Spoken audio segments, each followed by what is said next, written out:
talk at me like that.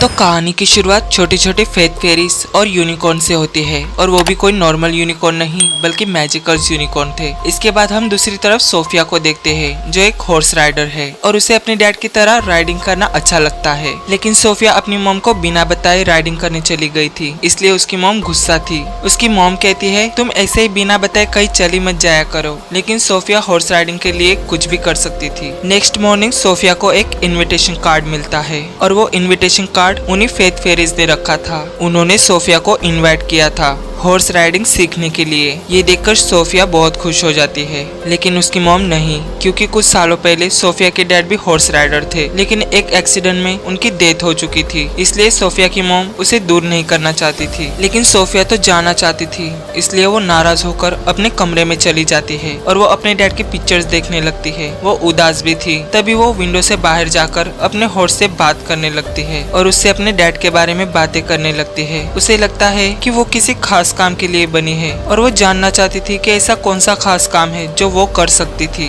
उसके पास अपने dad का दिया हुआ लॉकेट भी था जो उसने संभाल कर रखा था। और फिर वो अपने हॉर्स के साथ राइडिंग के लिए निकल जाती है बाहर, और तो और वो अपने आप को एक बहुत ही बेहतर राइडर समझती है। कुछ देर बाद वो वापस आ जाती है। उसकी मॉम वही मौजूद थी। हालांकि उसकी मॉम उसे अकेडमी में जाने नहीं देना चाहती थी, लेकिन वो कहती है बेटा तुम वहाँ जाकर हमें भूल मत जाना और टाइम पर हमें कॉल करती रहना, और हाँ अपना ध्यान भी रखना। इसका मतलब उसकी मॉम मान गई थी। ये सुनकर सोफिया बहुत खुश हो जाती है और वो नेक्स्ट मॉर्निंग अपना बैग लेकर निकल जाती है और वो अपनी फैमिली को अलविदा कहकर छोटी सी बोट पर चढ़ जाती है। हम देखते हैं वो बोट अपने आप ही चलने लगती है, मतलब वो भी एक जादुई बोट थी। और सोफिया भी ये देखकर हैरान थी, लेकिन उसे अच्छा भी लग रहा था। और फिर बोट आसमान में उड़ने लगती है और वो एक आइलैंड पर पहुंच जाती है। उसे अभी भी लगता है कि वो कोई सपना देख रही है, लेकिन ये सब सच था। तभी वहाँ एक डॉर्बिन आता है जिसका नाम था फेर्निकस। वो सोफिया को बताता है कि ये एक जादुई यूनिकॉर्न्स का आइलैंड है और यहाँ आने के लिए खास लोगों को ही चुना गया है। हम देखते कि वहाँ बहुत से लोगों को इनविटेशन मिला था इस एकेडमी में हिस्सा लेने के लिए। सोफिया सरप्राइज थी क्योंकि सबको पता है कि यूनिकॉर्न्स नहीं होते और ये कोई धोखा हुआ है उसके साथ। पर फेर्निकस कहता है ये सब रियल है और इस जगह के बारे में सिर्फ खास लोग ही जान पाते हैं। तभी सोफिया की मुलाकात एवा से होती है। एवा उस जगह के बारे में सब कुछ जानती थी,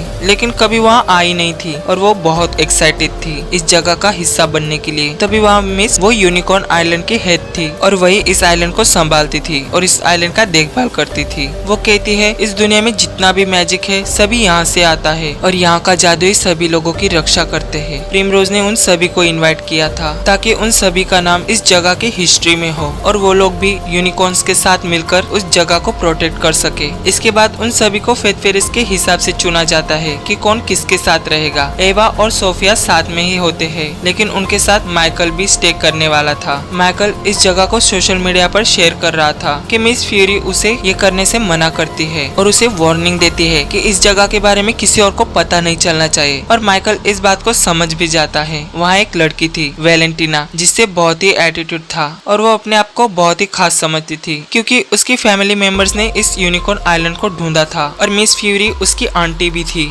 इसीलिए उसे बहुत एटीट्यूड है। इसके बाद वो सभी अपने डोम में चले जाते हैं। वहाँ और भी लड़कियाँ थी जो कि पहली बार वहाँ आई थी। एवा को अपना रूम बहुत अच्छा लगता है, सोफिया को भी अच्छा लग रहा था। सेम नाइट सोफिया और एवा को दूसरे कमरे में से बहुत ही अजीब सी आवाज सुनाई दे रही थी। तभी वो लोग देखने जाते हैं। वो देखते कि वहाँ लैला उस आइलैंड के बारे में एक मैजिकल बुक में पढ़ रही थी। लैला बताती है कि ये सिर्फ रेनबो और स्टार्स का आइलैंड नहीं है, बल्कि यहाँ गॉब्लिन और बड़े क्रिएचर भी है। यहाँ एक आइलैंड किंगडम भी है, ग्रिमोरिया, जहाँ से ब्लैक मैजिक बनता है। मतलब वहाँ भी दुश्मन थी जो यूनिकॉर्न्स आइलैंड को हासिल करना चाहती थी। उसका नाम था रेवेंजेला। उसने ऑलमोस्ट इस आइलैंड पर कब्जा कर लिया था, लेकिन एक इंसान था जिसने उसे हराकर इस आइलैंड पर शांति फैलाई, और वो इंसान कोई और नहीं बल्कि सोफिया के फादर थे। और वो नहीं जानती थी कि उसके डैड भी इस एकेडमी का हिस्सा थे। डोम के बाहर हम एक फ्लाई बग को देखते हैं। वो एक जगह जाती है। वहाँ कोई नहीं बल्कि रेवेंजेला थी जो एक केज में लॉक थी। फ्लाईबग कहती है अब आप यहाँ से जल्दी आजाद होने वाली हो। ये सुनकर रेवेंजेला के चेहरे पर एक डेविल स्माइल आती है। नेक्स्ट मॉर्निंग मिस प्रिमरोज उन्हें बताती है सभी फेथ फेरीज आपके साथ जाएगी और आपको आपका यूनिकॉर्न ढूंढने में मदद करेगी, और अगर किसी को यूनिकॉर्न नहीं मिला तो उसे वापस भेज दिया जाएगा। और फिर सभी लोग अपने अपनी फेरिस के साथ यूनिकॉर्न ढूंढने लगते हैं। सबसे पहले एवा को अपना पार्टनर मिल जाता है, मतलब अब उन लोगों का बॉन्ड हो चुका था। और फिर एक एक करके सबको अपना अपना यूनिकॉर्न मिल जाता है एक्सेप्ट सोफिया। उसे अभी तक अपना यूनिकॉर्न नहीं मिला था, इसलिए वो वहाँ पर बनी क्रॉस लाइन को क्रॉस कर देती है। हालांकि वहाँ दूसरी तरफ जाने से मना किया था मिस प्रिमरोज ने, लेकिन फिर भी वो रूल्स को तोड़ देती है। वहाँ एक बड़ा पेड़ था जहाँ वो खड़ी थी और वो पेड़ सोफिया को अपने तरफ उठाने लगता है। ये देखकर वो डर जाती है। तभी वहाँ एक यूनिकॉर्न आता है और सोफिया को बचा लेता है। अब यही यूनिकॉर्न थी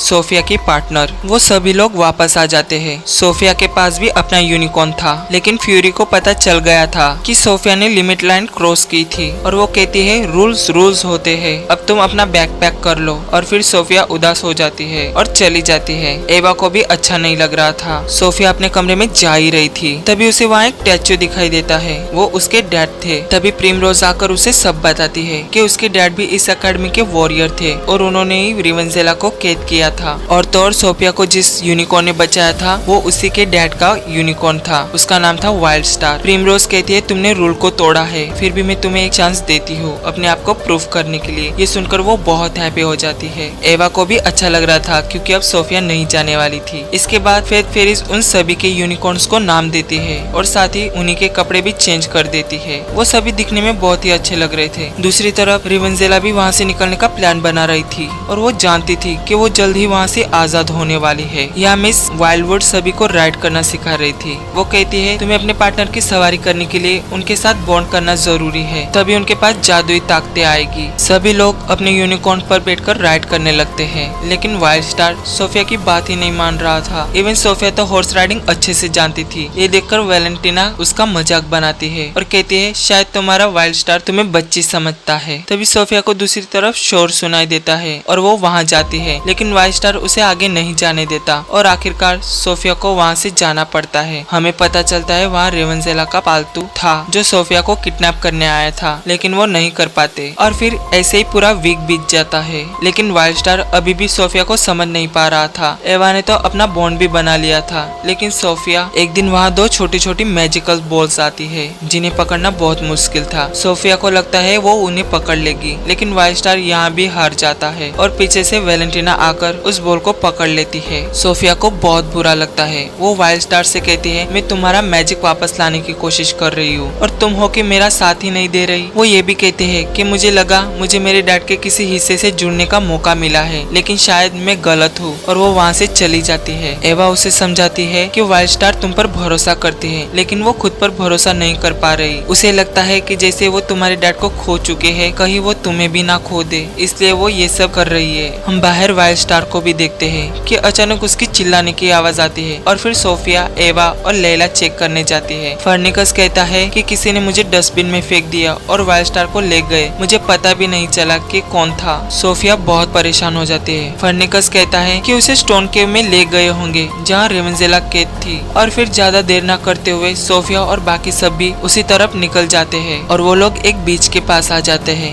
लैला बुक पढ़कर बताती है कि वो केव इस ब्रिज के उस तरफ है और वो लोग आगे बढ़ते हैं कि तभी ब्रिज टूट जाता है, लेकिन एवा का यूनिकॉर्न किसी तरह से सबको जकड़ लेता है। तभी वहाँ माइकल भी आ जाता है। उसने उन सबको निकलते हुए देख लिया था और फिर वो एक जोरदार छलांग लगाता है और फिर उन सभी को बचा लेता है। वो सब उस केव के पास पहुँच जाते हैं जहाँ स्टोन से बने हुए क्रोकोडाइल्स थे, लेकिन वो लोग उनसे भी बचकर आगे निकल जाते हैं। सोफिया देखती है कि उन्होंने वाइल्ड स्टार को बांध कर रखा था। तभी वहाँ फेर्निकस आता है और फिर पता चलता है कि वो भी उन्हीं का साथी है। वो बस वहाँ का नौकर बनकर नहीं जीना चाहता था और उसने जानबूझकर ये सब किया ताकि सोफिया उस गुफा तक आ सके। वो लोग उन पर हमला करते हैं और सभी नीचे गिर जाते हैं और सभी पानी में बहने लगते हैं, लेकिन लास्ट मोमेंट पर लाइला आकर उन सभी को बचा लेती है। यहाँ ये लोग भी सोफिया को हर्ट कर रहे थे। ये सब वाइल्ड स्टार को अच्छा नहीं लग रहा था और तभी बग सोफिया का लॉकेट चुरा कर रेवेंजेला को दे देती है। वो लॉकेट एक की थी जो सोफिया के फादर ने रेवेंजेला को कैद करके सोफिया को दे दिया था। अब तो रेवेंजेला आजाद हो चुकी थी और वो पूरे यूनिकॉर्न आइलैंड को फिर से तबाह करना चाहती थी, लेकिन इससे पहले वो वाइल्ड स्टार को जख्मी कर देती है और फिर सोफिया को लॉकेट भी वापस कर देती है और पूरे गुफा को बर्बाद कर देती है, तोड़ देती है। सोफिया रोने लगती है क्योंकि वो वाइल्ड स्टार को खोना नहीं चाहती थी और सोफिया वाइल्ड स्टार को अपने डैड की यादें दिलाने लगती है। इससे दोनों का बॉन्ड मैच हो जाता है और वाइल्ड स्टार का मैजिक वापस आ जाता है और वो लोग यूज करके बाहर निकल जाते हैं। वो सभी दोस्त मिलकर उसे हराने निकल जाते हैं। रेवेंजेला ने भी यहाँ आकर सब पर जादू कर दिया था और वो बस तबाही चाहती थी। सोफिया कहती है मेरे होते हुए तुम यहाँ का कुछ नहीं बिगाड़ पाओगी। फिर रेवेंजेला उस पर भी हमला करने लगती है। वहाँ वॉर शुरू हो जाती है। उन सभी के बीच सभी लोग मिलकर जादू का इस्तेमाल करने लगते हैं। वहाँ वैलेंटिना भी आकर कहती है शायद तुम्हें मेरी मदद की जरूरत है और फिर वो भी हेल्प करने लगती है। लेकिन इतना सब कुछ करने के बाद भी रेवेंजेला सब पर भारी पड़ जाती है और उन सभी के यूनिकॉर्न्स को कमजोर कर देती है। अब सिर्फ सोफिया ही बाकी थी और वाइल्ड स्टार। वो इन पर भी हमला कर रही थी लेकिन वाइल्ड स्टार किसी तरह उसे बचा रहा था। तभी मून की रोशनी वाइल्ड स्टार के सिंग पर पड़ती है जिससे रोशनी होती है और फिर रेवेंजेला एक स्टोन में बदल जाती है और वो फिर नीचे गिर जाती है पानी में। आखिरकार सोफिया और वाइल्ड स्टार ने मिलकर सभी को बचा लिया था और फिर सभी लोग पहले जैसे हो जाते हैं। वहाँ के सभी लोग उनकी तारीफ करने लगते हैं क्योंकि न्यू स्टूडेंट ने भी सभी को बचाया था। वो लोग फेर्नेकस को भी पकड़ लेते हैं और उसे कैद कर देते हैं। और फिर मूवी की लास्ट में सोफिया अपने डैड के स्टैचू के पास जाकर कहती है डैड मैंने सब कुछ ठीक कर दिया और फिर उसे भी अपने डैड की आवाज सुनाई देती है। और यहीं पर होता है एपिसोड का and. Thank you guys for watching.